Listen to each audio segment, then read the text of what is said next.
More than half of the people in the United States get their health insurance coverage from their employer, and most of them aren't happy with that coverage. A new study came out that helps explain why your coverage from your employer is so awful.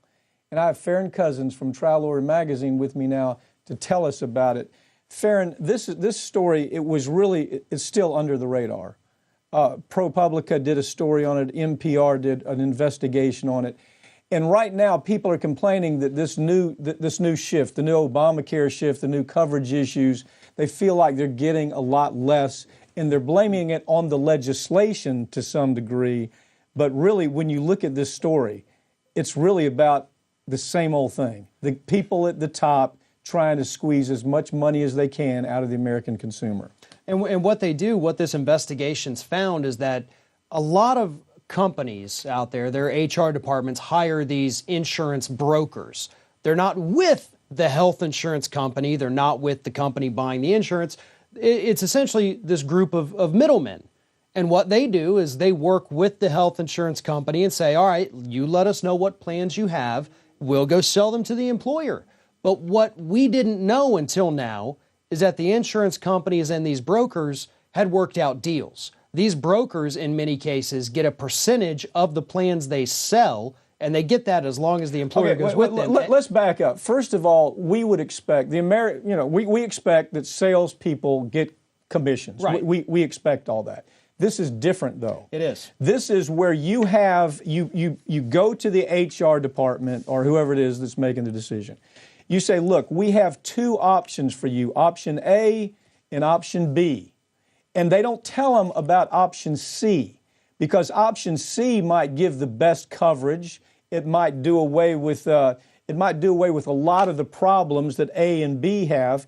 But the broker, who really has a conflict of interest here, yes, clear conflict of interest, says, you know what, we think you ought to go with program A, because program A, the broker is making a lot of money that he's not disclosing. Why he doesn't talk about C, he talks about A, because that's where he makes the most money. That's where he gets his trips around the world, his voyages to Europe.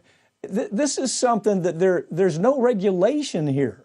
Right. We have brokers that are out there operating, and people working in companies don't even know why their insurance coverage has gone from bad to worse. Well, and it's interesting, too, that you brought up, these incentives they get. Not just the commission. You understand if somebody sells and they get a commission, whatever.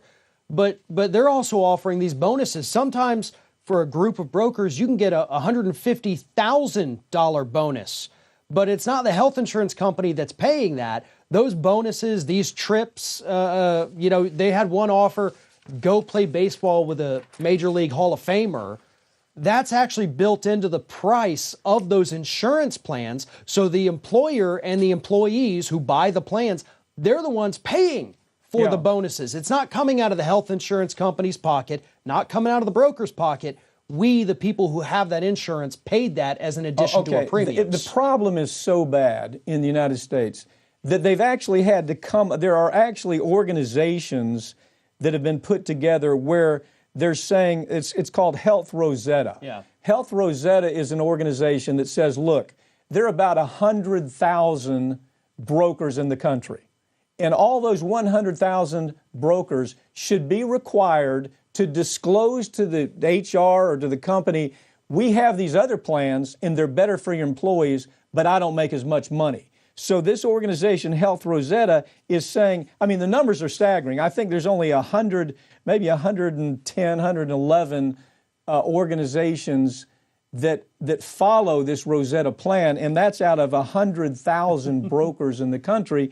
Why? Because there simply is no transparency. There's no regulation to demand transparency.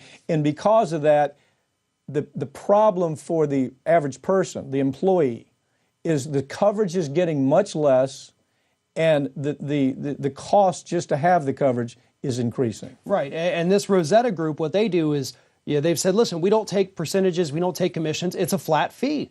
We do our job for you. We're going to do the best we can for you. Nobody is giving us additional money, and that's what makes the difference.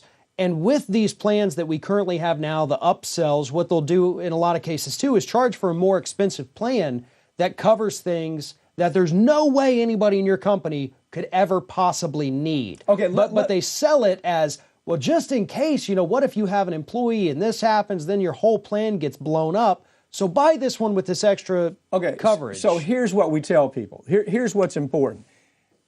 We know Health Net of California is doing this.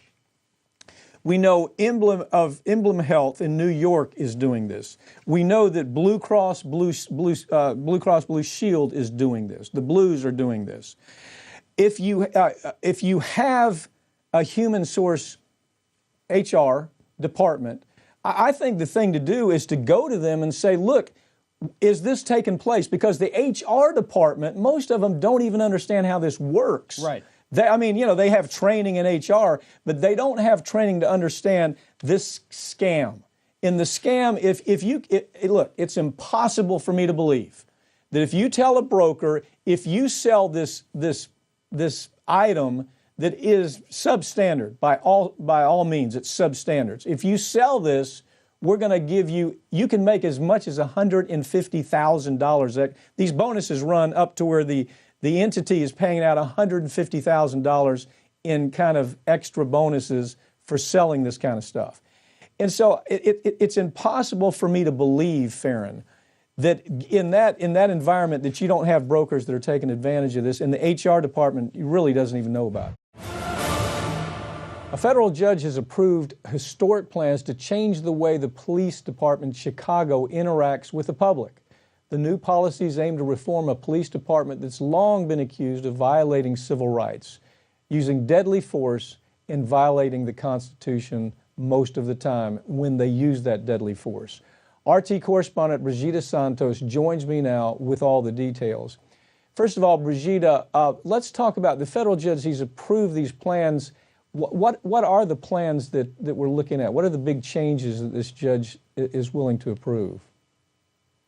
Well, first of all, the changes have been proposed since 2014 after a dash cam recording showed Chicago police officer Jason Van Dyke shooting teenager Laquan McDonald 16 times, resulting in his death.